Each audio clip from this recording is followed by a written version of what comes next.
Semuanya, hari ini saya akan membuat video tentang hasil tafsiran saya yang sudah saya kaitkan dengan teologi mendidik dan 5 rumusan teologis.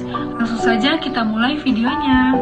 Baik semuanya, sebelum saya masuk ke dalam kaitan tafsiran saya dengan teologi mendidik dan juga rumusan teologis, saya akan menjelaskan terlebih dahulu garis besar dari tafsiran yang sudah saya kerjakan.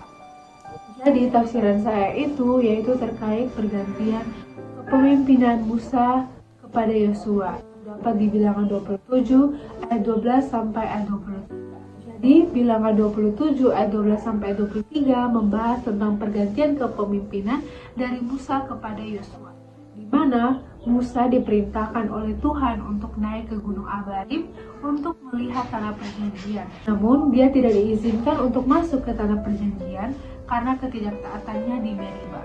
Bahasa Ibrani lehak di Sheni artinya memuduskan aku, menunjukkan bahwa Musa gagal untuk menunjukkan kekudusan Tuhan di hadapan umat.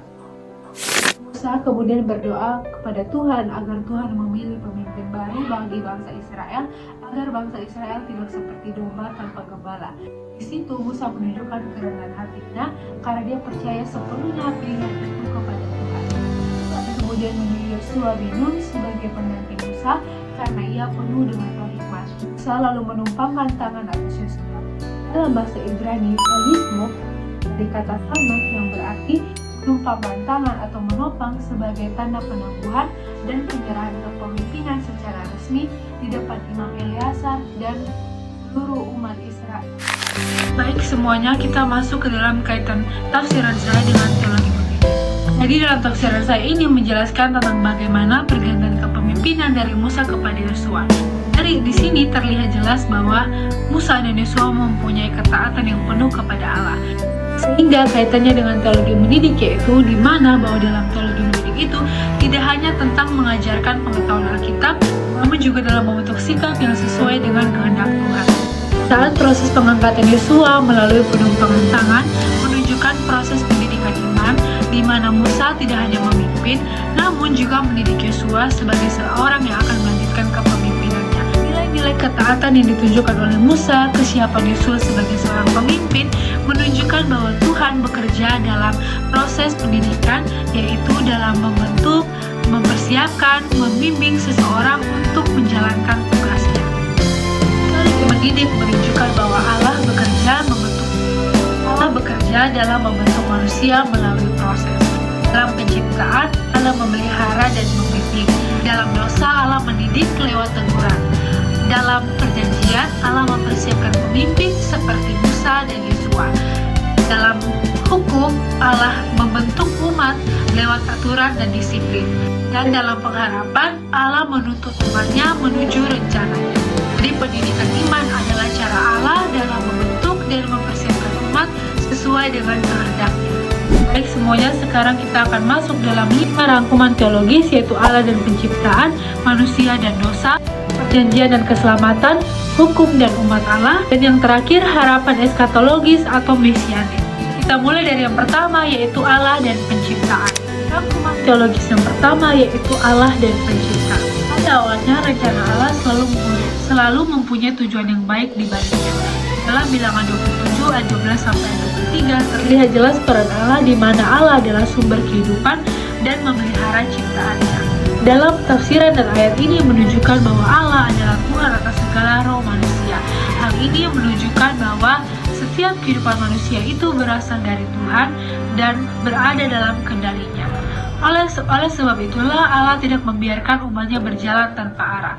Sehingga Yosua adalah salah satu rencana Allah di mana Yosua diciptakan untuk membantu umat pilihan masuk ke dalam tanah perjanjian meskipun harus lewat Musa.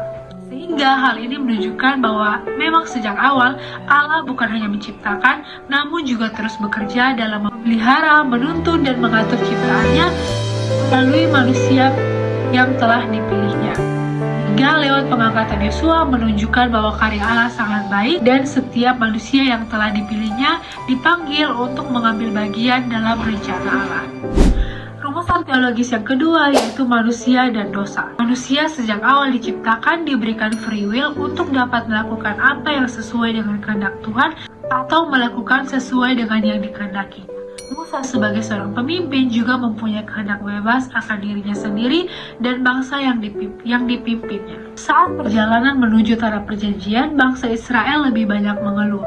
Musa sebagai seorang pemimpin tentunya kewalahan dalam memimpin bangsa Israel keluar menuju tanah perjanjian. Di saat itu Tuhan berbicara kepada Musa, yaitu tongkat yang dia bawa harus diketukkan kepada sebuah batu agar bangsa Israel bisa terbebas. Namun Musa tidak taat, dan karena Musa menghadapi tekanan dan kelelahan dalam membawa bangsa Israel, akhirnya dia memukul tongkatnya 2 kali, sehingga hal itulah yang membuat Musa tidak bisa ikut masuk dalam tanah perjanjian karena dosanya, yaitu ketidaktaatan akan suara Tuhan.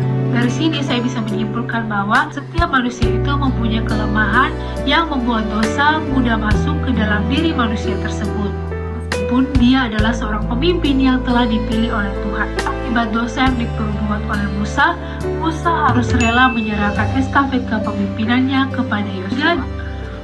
Poin ketiga dalam rumusan teologis yaitu perjanjian dan keselamatan. Allah tetap setia pada perjanjian dan keselamatan yang telah Dia janjikan kepada bangsa Israel. Meskipun bangsa Israel sering bersungut-sungut dan Musa menerima hukumannya karena ketidaktaatan kepada Allah, namun janji Allah tidak batal. Melalui pengangkatan Yosua sebagai pemimpin yang baru, Allah menunjukkan bahwa rencananya itu tetap berjalan. Hal ini yang membuktikan bahwa keselamatan tidak tergantung pada kesempurnaan manusia, tetapi pada kesetiaan Allah. Karena itu, manusia dipanggil untuk menanggapi anugerah itu dengan iman dan ketaatan. Keempat yaitu hukum dan umat Allah. Allah adalah hakim yang adil dan tidak pernah bermain-main dengan dosa serta ketidaktaatan manusia. Musa menerima hukuman karena ketidaktaatannya.